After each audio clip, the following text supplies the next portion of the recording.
Happy Monday.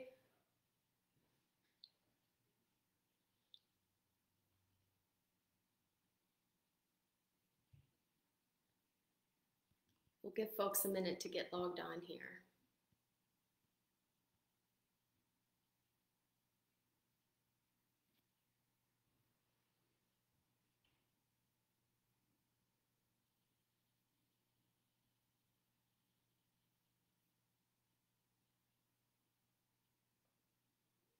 How is everyone doing today?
Good morning, Jan. Thanks for logging on. Working from home certainly has its perks, right? Okay, so I want to know who has jumped on the Hamilton bandwagon this weekend with Disney Plus airing it. Our family is sold out and new to the Hamilton conversation with finally being able to see it on TV this weekend, and it's absolutely beautiful. It is profound, it is inspiring for so many reasons, and I can't not talk about it today. And in fact, I wish I could simply play a few of the songs, but copyright infringement won't allow me to do that. So I'm going to post in the comments a link to two of my favorite songs from it, but there are so many good ones. The first one is It's Quiet Uptown. And before I share with you a little bit about that song and why I love it, I want to interweave into this conversation some scripture from the book of Ecclesiastes. So I got my big, huge Bible today, and I'm going to read for us Ecclesiastes 1 through 11. The words of the teacher, the son of David, king in Jerusalem. Vanity of vanities, says the teacher, vanity of vanities, all is vanity. What do people gain from all the toil at which they toil under the sun? And that's a recurring question that the author of Ecclesiastes asks. What do the people gain from the toil? A generation goes and a generation comes, but the earth remains forever. The sun rises and the sun goes down and hurries to the place where it rises. The wind blows to the south and goes around to the north. Round and round goes the wind, and on its circuits the wind returns. All streams run to the sea, but the sea is not yet full. To the place where the streams flow, they continue to flow. All things are wearisome, more than one can express. The eye is not satisfied with seeing, or the ear filled with hearing.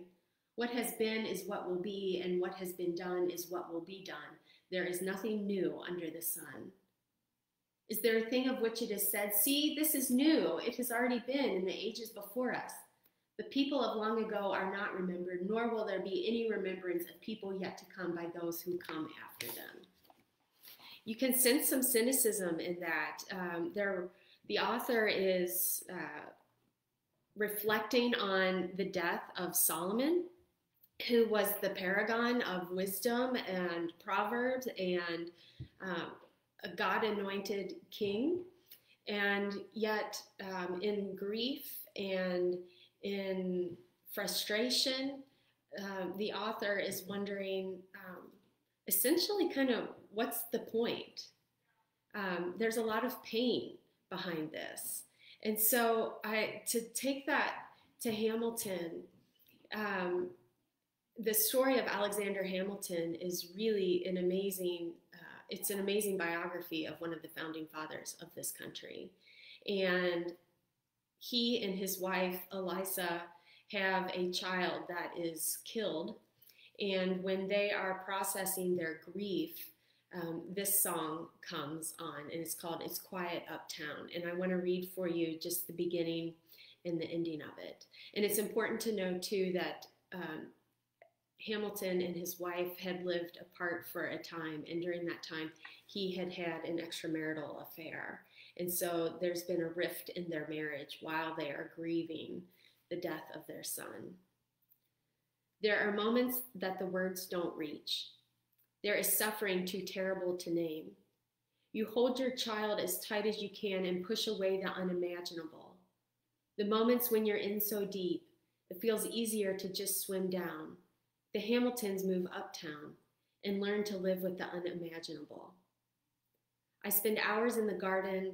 I walk alone to the store, and it's quiet uptown. I never liked the quiet before. I take the children to church on Sunday, a sign of the cross at the door, and I pray that never used to happen before. Philip, who's the name of their son, you would like it uptown. It's quiet uptown. There are moments that the words don't reach. There is grace too powerful to name. We push away what we can never understand. We push away the unimaginable. They are standing in the garden, Alexander by Eliza's side. She takes his hand. It's quiet uptown. And so in that moment of the quiet, of the grief, there is grace. I love that line that there's grace too powerful to name. And there is forgiveness as she takes his hand and they work on repairing their marriage. The theological implications are quite profound. And then the final song of the musical, without giving too much away, although anybody could read a biography of Alexander Hamilton and know where it's going, there's this brilliant song that says, "Who lives, who dies, who tells your story?"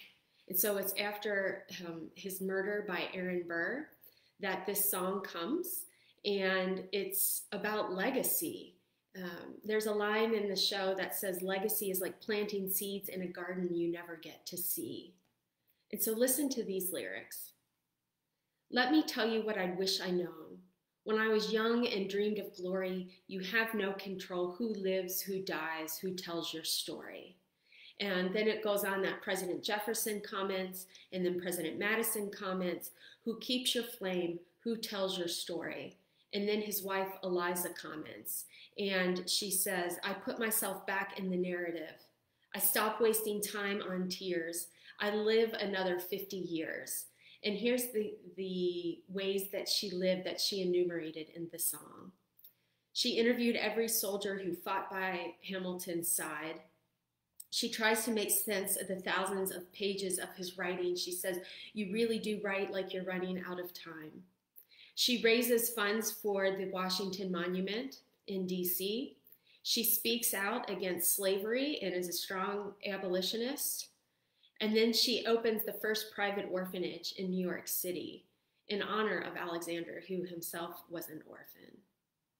And yet, even after all of that, she asks, and when my time is up, have I done enough? Will they tell your story? And when my time is up, have I done enough? Will they tell your story? Oh, I can't wait to see you again. It's only a matter of time. Will they tell your story? Who lives? Who dies? Who tells your story? Who lives? Who dies? Will they tell your story? Okay, I'm going to read one more passage from Ecclesiastes. It's well known.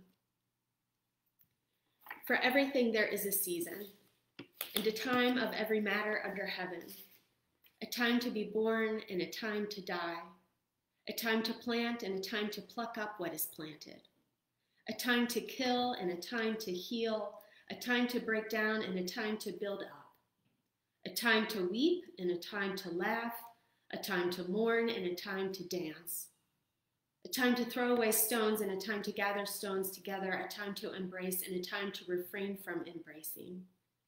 A time to seek and a time to lose, a time to keep and a time to throw away. A time to tear and a time to sow, a time to keep silence and a time to speak. A time to love and a time to hate, a time for war and a time for peace. And here's the question again. What gain have the workers from their toil? I have seen the business that God has given to everyone to be busy with. God has made everything suitable for its time. Moreover, God has put a sense of past and future into our minds, yet we cannot find out what God has done from the beginning to the end.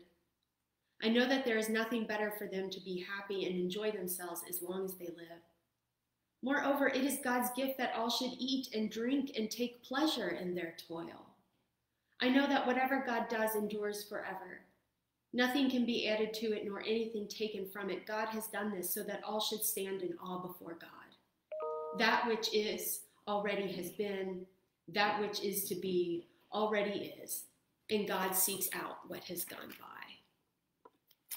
Isn't that a beautiful encapsulation